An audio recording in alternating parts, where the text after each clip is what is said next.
Hi. Counting down the top 20 questions received about medical writing in 2019.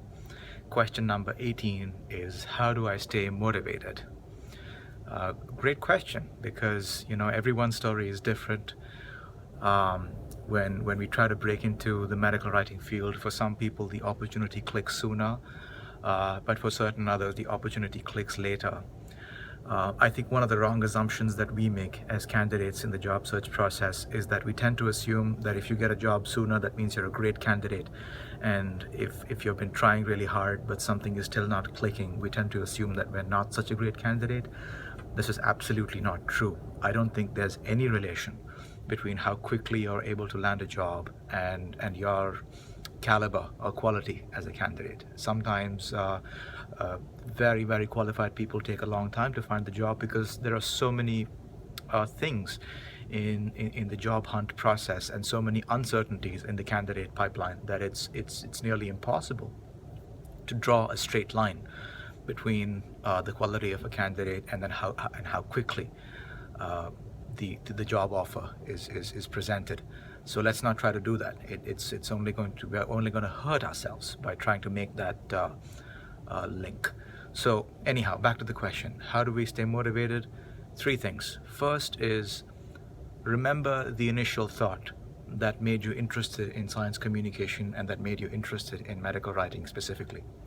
Keep going back to that initial thought, that initial moment. When was that little spark that you felt that you wanted to get into this field? And protect that little spark. Don't let it go away. That's the first thing. Remember it often.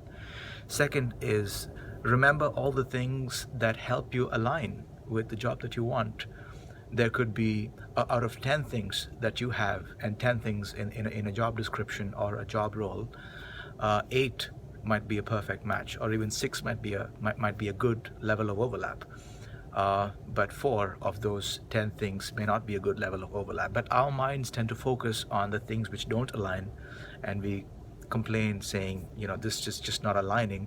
What we should be doing is to focus on the alignment and to constantly remind ourselves that there is a good degree of overlap, a good degree of alignment, and we should focus on the alignment. That is such a crucial thought in staying motivated.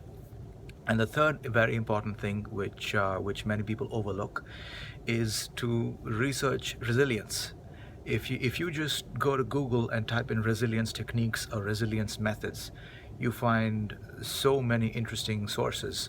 If you are the kind of person who likes to get information from publications with citations and an abstract and an introduction, you find papers about resilience.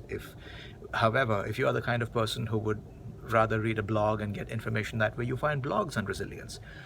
If you go to YouTube, you find videos on resilience. So depending on how you like to get your information, there's something for everyone.